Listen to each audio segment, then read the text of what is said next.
আসসালামু আলাইকুম সুপ্রিয় দর্শক, আমি ডাক্তার মোহাম্মদ তৌসিফুর রহমান। আজ আমি একজন ক্যান্সার জয়ীর সাথে আপনাদের পরিচয় করিয়ে দিব। আমাদের ক্যান্সার জয়ী প্রিয় আপনার নাম হচ্ছে মোহাম্মদ সেকান্দার আলী চাচা। তিনি ছড়িয়ে পড়া অবস্থায় ফুসফুস ক্যান্সারে শনাক্ত হন। তার প্রাথমিক অবস্থায় তার যখন শনাক্ত হয় তখন তার ফুসফুস ক্যান্সার লিভারে ছড়ানো ছিল এবং তার প্রলিফারেশনও ছিল, অর্থাৎ ফুসফুসে পানিও ছিল, যেটাকে আমরা স্টেজ 4 ফুসফুস ক্যান্সার বলে থাকি। তো চাচা স্টেজ 4 ফুসফুস ক্যান্সারে শনাক্ত হওয়ার পর তিনি আমার কাছে চিকিৎসা গ্রহণ করেছেন।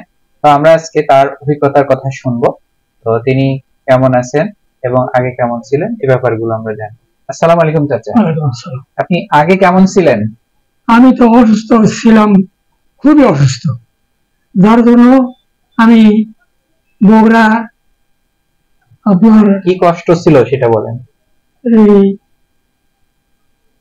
ডাক্তার তৌসিফুর রহমান ভাইয়ের সঙ্গে বক্ষ পরীক্ষা করার পর উনি চিকিৎসা করলেন যে আপনার ফুসফুস ক্যান্সার।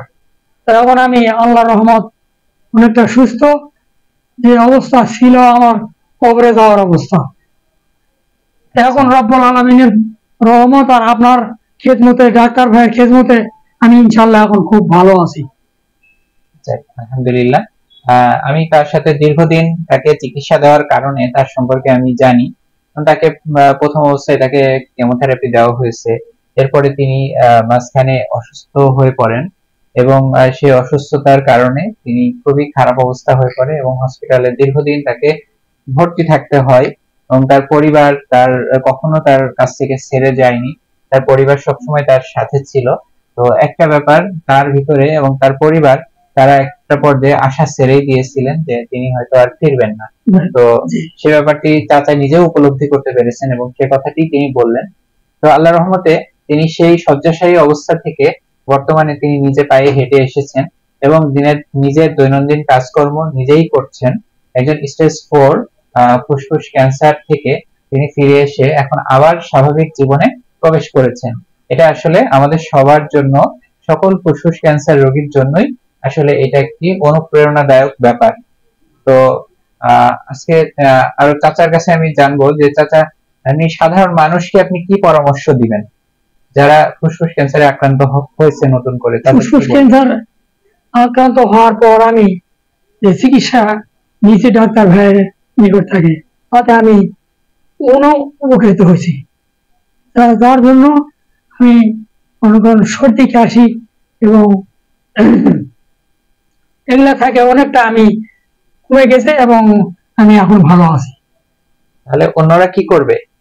যারা নতুন ফুসফুস ক্যান্সারে আক্রান্ত হবে তারা কি করবে? তারা দয়া করে, অনুগ্রহ করে এই ডাক্তার ভাইয়ের পরামর্শ অনুপাতে চললে তাদের জীবন ধন্য হবে। চাচা আসলে বোঝাতে চেয়েছেন যে হচ্ছে দ্রুত চিকিৎসা গ্রহণ করতে হবে। যারা ফুসফুস ক্যান্সারে নতুন করে আক্রান্ত হবেন তারা চাচাকে দেখেই অনুপ্রেরণা পেতে পারেন যে ফুসফুস ক্যান্সার স্টেজ 4 থেকেও ফিরে আসা সম্ভব। অতএব আপনারা দ্রুত চিকিৎসা গ্রহণ করবেন এবং চিকিৎসা গ্রহণের মাধ্যমে আপনারা ইনশাআল্লাহ চাচার মতো আপনারা নিজেরাও সুস্থ হয়ে যাবেন। তো আসুন আমরা ক্যান্সার সম্পর্কে আরো জানি। ক্যান্সার সম্পর্কে অমূলক ভীতিগুলো আমরা নিজেরা ভীতিগুলোকে দূরে রাখি। আমরা জানি যে ক্যান্সার ছোঁয়াচে নয়, ক্যান্সার অন্যান্য অসংক্রামক রোগের মতোই একটি রোগ। ক্যান্সার যোদ্ধারা আমাদের সম্পদ। ক্যান্সার কারোর জন্য জীবনে অভিশাপ নয়। ক্যান্সার যোদ্ধাদের যত্ন নিন এবং নিজে সচেতন হন, পরিবার এবং সমাজকে সচেতন করুন। আসুন আমরা সবাই মিলে দূর করি ক্যান্সার চিকিৎসার সকল অন্তরায়। সবাই ভালো থাকবেন, সুস্থ থাকবেন। আসসালামু আলাইকুম। ওয়ালাইকুম আসসালাম ওয়া রাহমাতুল্লাহি ওয়া বারাকাতুহু।